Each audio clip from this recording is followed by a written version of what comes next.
kasih saudara, Anda masih bersama kami dalam Rumah Pilkada 2020 dengan tema kita kali ini yaitu tingkat partisipasi di tengah pandemi dengan narasumber kita Ketua KPU Kabupaten Demak, Bapak Bambang Setiabudi. Pak, tadi kita sempat terjeda nih, jadi pemirsa sekalian yang ada di rumah juga bingung. Yeah. Jadi tahapan penundaan sebelum pandemi maupun sesudah pandemi mungkin bisa dijelaskan lebih lengkap. Iya. Kita memang di proses tahapan itu kita memang tepatnya bulan Maret itu ya. Maret. Jadi ketika tinggi-tingginya proses pandemik COVID-19 itu 22 Maret kemudian muncul penundaan tahapan secara nasional. Akhirnya kemudian kita juga mengikutinya proses tahapan itu sehingga kemudian semua proses tahapan yang saat itu harusnya sudah dimulai mulai penyusunan penyusunan daftar pemilih, pemutakhiran daftar pemilih, sosialisasi dan sebagainya semuanya harus terhenti gitu. Harus berhenti. Pembentukan PPS pun sudah kita lantik pagi kita lantik, sore kita SK-kan untuk istirahat dulu Pending gitu. Dulu, iya, berarti. kita pending dulu. Jadi statusnya kita off-kan, kemudian baru kemarin pada pembicaraan kebijakan politik kemudian menetapkan pasca turunnya Perpu 2 tahun 2020, maka kemudian lanjuti dengan turunnya PKPU 5 tahun 2020 tentang perubahan jadwal lanjutan untuk pilkada serentak, maka dimulai tanggal 15 Juni. Nah, ada beberapa proses perubahan tahapan memang kemudian antara sebelum pandemik dengan pandemik karena memang salah satu diskusi panjang yang disampaikan oleh Hierarki KPU RI, kita mau menjalankan proses tahapan pilkada serentak secara nasional ini dengan syarat memang satu aspek kesehatan dan aspek keselamatan juga harus terjamin. Yang pertama berarti itu ya, Pak, itu menjadi keselamatan dan kesehatan dan keselamatan. Dan keselamatan. Dua hal itu menjadi bagian dari turunan bahwa seluruh proses tahapan kita yang kita jalankan yang kemarin sempat kita pending, mulai penyusunan daftar pemilih, pemutakhiran di dalamnya ada kegiatan coklit, kemudian kemarin harusnya ada Verfak Demak kan tidak ada Verfak karena Verfak perseorangan karena sudah TMS kemarin pada bulan Maret tidak memenuhi persyaratan minimal dukungan sehingga kemudian kita tidak melakukan. Di Jawa Tengah memang hanya ada 2, Demak tidak termasuk yang kemudian ada perseorangan yang melanjutkan tahapan berikutnya. Nah, kita masuk di coklit ini sedang kita lakukan coklit.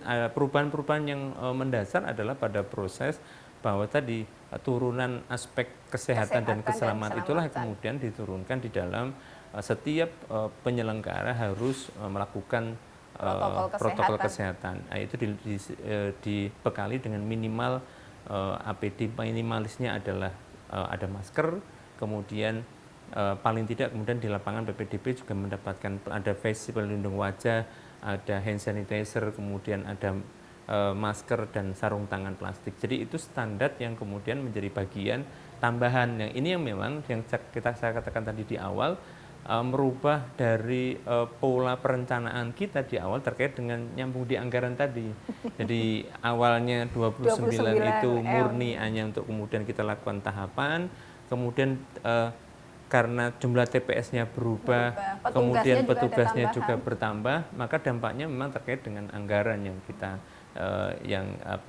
terkait dengan anggaran. Jadi sehingga proses perubahan dari anggaran itulah yang kemudian kita agak merasa tenang ketika kemudian kemarin kebijakan secara nasional disupport oleh APBN gitu lah. Sehingga kemudian APBD kita pure murni yang 29 miliar itu untuk supporting tahapan, kemudian ditambah ada APD dari sebagian 3,3 miliar dari Pemda juga, kemudian sisanya disupport oleh APBN oleh KPU RI. Nah, ini yang kemudian melengkapi aktivitas kita, yaitu dengan seluruh proses tahapan harus tetap sesuai dengan standar protokol COVID-19 dengan ketat. Artinya setiap pertemuan pun standar kemudian harus ada sabun, cuci tangan, harus hand sanitizer, kemudian ruangan pun harus maksimal 50% dari total kapasitas ruangan dan sebagainya yang hadir dan sebagainya. Itu menjadi bagian dari standar yang harus kita lakukan karena memang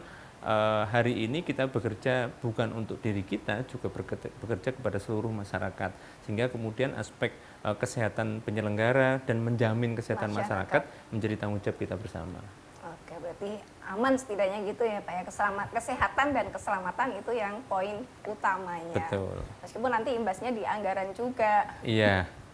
Jadi agak cukup memang terkait dengan anggaran khususnya kemarin kita sampaikan dengan diskusi dengan TAPD di Pemda, terkait dengan tahapan mungkin masih bisa kita lakukan proses rasionalisasi. Betul. Tetapi pada proses untuk pengadaan protokol di APD, protokol kesehatannya ini memang agak cukup berat. Oleh karena itu kita tetap berkoordinasi secara intensif dengan Pemda, salah satunya dengan gugus tugas, untuk selalu kemudian mendampingi di kita terkait dengan aspek dari sisi dukungan fasilitas pelayanan kesehatan maupun dukungan terhadap setiap tahapan pelayanan medis untuk bisa terlibat di dalam proses setiap tahapan. Jadi itu kita komunikasikan dengan intensif dengan Pemda agar nanti ke depan setiap di daerah, misalnya di kecamatan, di desa, kalau misalnya kita minta ada pleno, kita untuk pendampingan di desa adanya bidan, ya harus bidan standby begitu. Nah, jadi di kecamatan harus puskesmas juga standby, ada mau mengirimkan tenaga medisnya untuk standby di rapat pleno kita. Jadi intinya semuanya kita bersama-sama, artinya KPU dan seluruh stakeholder yang ada untuk saling menjaga agar semua proses tahapan ini betul-betul sehat dan aman. Kesehatan, keselamatan, dan kenyamanan. Hasilnya adalah kepuasan. Iya. Yang mau saya tanyakan ini terkait dengan anggaran sudah, tahapan sudah, terkait dengan ini, mekanisme sosialisasi. Karena tadi disampaikan oleh Pak Bambang kan kalau pertemuan pun kapasitasnya kurang lebih 50% dari yang seharusnya. Kemudian efektivitasnya bagaimana, kemudian yang dikhawatirkan ini apakah tingkat partisipasi masyarakat saat pandemi ini nantinya akan turun jauh, atau ada perubahan, atau ada kenaikan, atau bagaimana, kita akan bahas di segmen berikutnya. Usai jeda pariwara, kami akan segera kembali.